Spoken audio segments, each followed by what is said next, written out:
So இன்றைக்கி நம்ம பார்க்க போகிறது நம்பர் ஆஃப் ஆட்டம்ஸ்.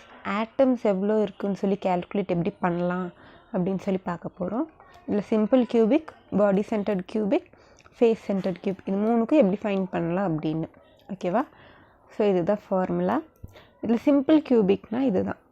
ஸோ இங்கே வந்துட்டு ஃபேஸ் சென்டர்ட், பாடி சென்டர்ட் எதுவுமே இருக்காது, ஜஸ்ட் கார்னர்ஸில் மட்டும்தான் இருக்கும். ஓகேவா?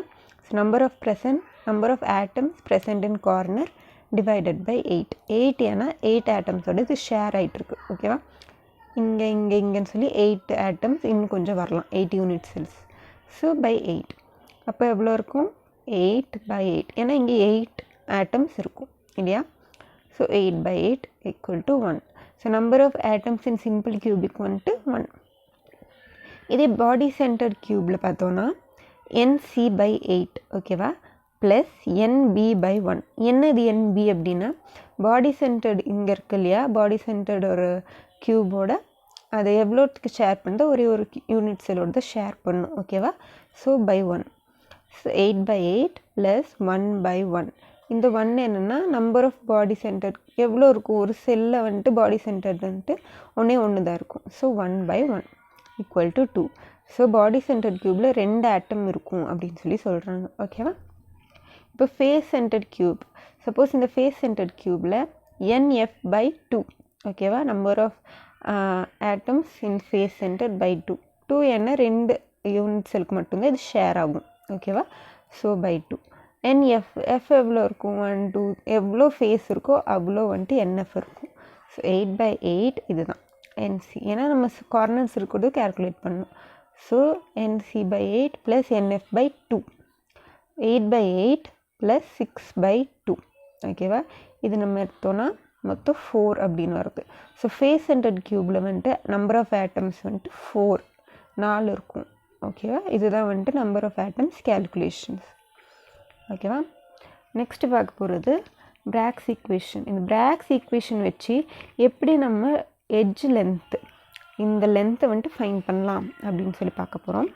ஸோ பிராக்ஸ் ஈக்குவேஷன் எதுக்கு யூஸ் பண்ணுறோன்னா ஸ்ட்ரக்சர் ஆஃப் கிறிஸ்டலோட ஸ்ட்ரக்சர் என்ன அப்படின்னு சொல்லி ஃபைன் பண்ணுறதுக்கு பிராக்ஸ் ஈக்குவேஷன் யூஸ் பண்ணுறாங்க.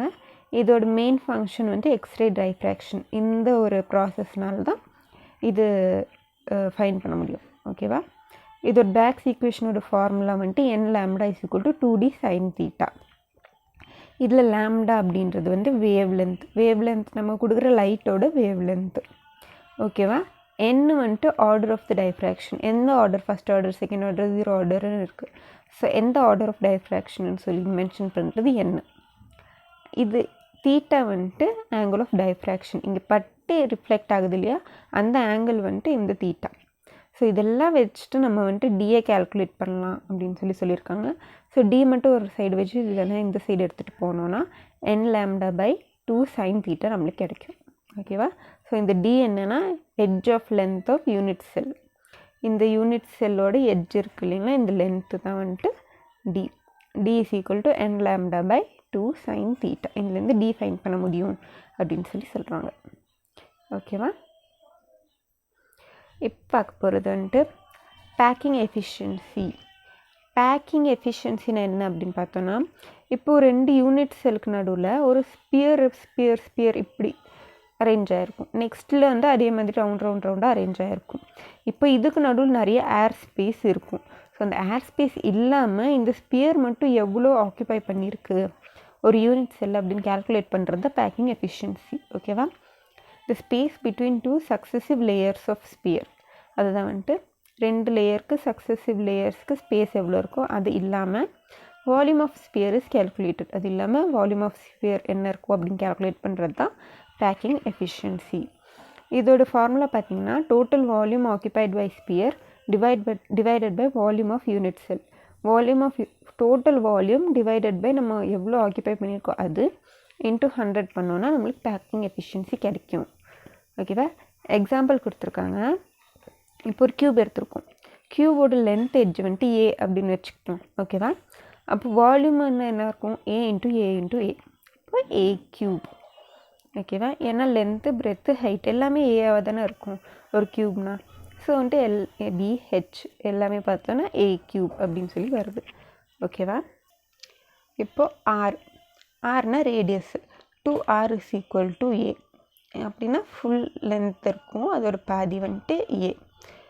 So 2r is equal to a, அப்போ r வந்துட்டு a/2. ஓகேவா, இது ஒரு ஈக்குவேஷன். வால்யூம் ஆஃப் ஸ்பியர் எடுத்தோன்னா என்னது 4/3 πr3. இது வந்து காமன். இப்போ ஆருக்கு சப்ஸ்டியூட்டாக நம்ம என்ன கொடுத்துருக்கோம், a/2 இங்கே சப்ஸ்டியூட் பண்ணுறோம். இப்போ 4/3 πa/2 ஹோல் க்யூப். அப்போ நம்மளுக்கு 8/8 அப்படின்னு கிடைக்கும். ஸோ இது கேன்சல் ஆயிரும், இங்கே 2 வரும். So 2 3s 6 πa3/6. இது ஒரு ஃபார்முலா. ஓகேவா. இப்போ சிம்பிள் கியூபிக் அப்படின்னா வந்துட்டு சிம்பிள் கியூபில் ஃபேஸ் சென்டர்டு இல்லை பாடி சென்டர்டு ஜஸ்ட் சிம்பிள் கியூப்னா 1 எடுத்துருக்கோம். ஏன்னா நம்பர் ஆஃப் ஆட்டம்ஸ் எவ்வளோ இருக்குதுன்னு பார்த்தோம் இல்லையா, 1.